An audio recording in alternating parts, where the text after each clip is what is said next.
You believe that the hydroxy treatment is the future for health and wellness? I do. Just in general. Yeah. I Yeah. absolutely do. It'll be implemented by everyone everywhere. It's kind of like the Ford Model T days when Henry Ford said, "I want to have a car in every driveway." Well, people need to really have one of these in every home, and it will Yes. Yes. revolutionize health as we know it. Suddenly, we may have a actual health care system instead of Yeah. a sick care system. Yeah. Like right now, it's more profitable to keep people sick because you're Mhm. selling drugs and all that kind of stuff, and sick people keep coming back for more drugs. So if you mitigate the symptoms Mhm. instead of curing the disease, then you have essentially a captive audience that will continue buying your product, which is the drugs and stuff. So Wow. this way, people just won't get sick, and then the doctors will be there for healing broken bones and maybe doing cosmetic surgery and things like that. The healthcare, the billions and billions that are spent on healthcare right now will be Mhm. mitigated just by having one of these machines in every home.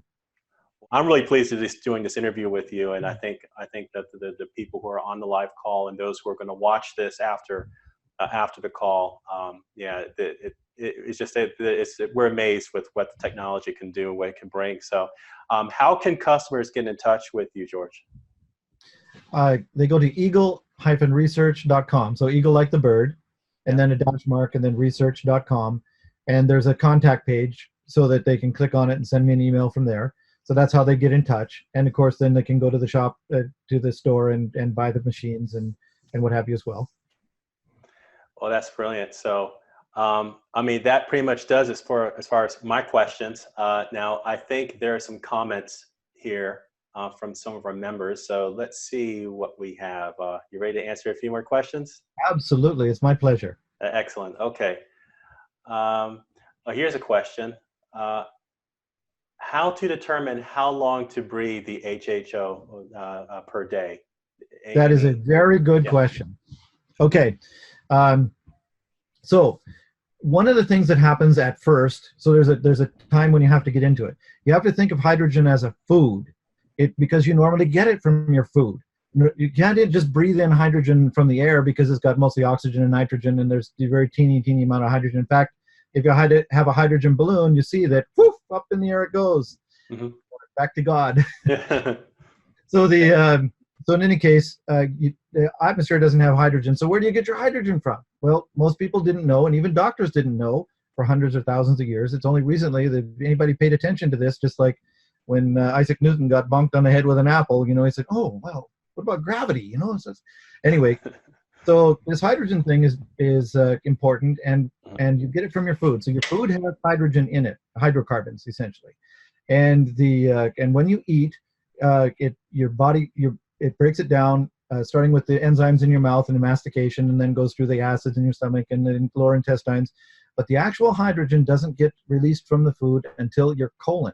Okay, your Uh, food is almost coming out of you, and that's where the bacteria live that do the final breaking off. It takes a mhm. lot of energy to break the hydrogen off of anything, because hydrogen is tightly bound to molecules on the planet, or else poof, away it would go. Right. All right. Mhm.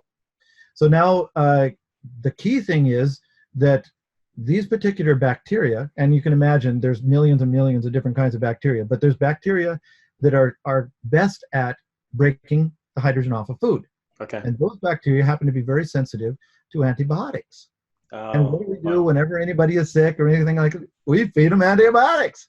So you get a short-term gain Mhm. if antibiotics do work and help people get over a minor crisis, but it killed those bacteria. So the long term, your immune system has now suffered because you don't have the hydrogen to support the immune system, Mhm. Mhm. because those bacteria need to be rebuilt.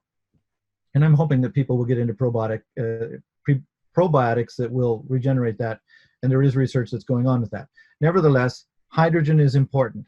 And it Okay. comes back to it's a food. Hydrogen is Food. actually a building block of life. So imagine that you are on a starvation diet and you haven't eaten anything for a month.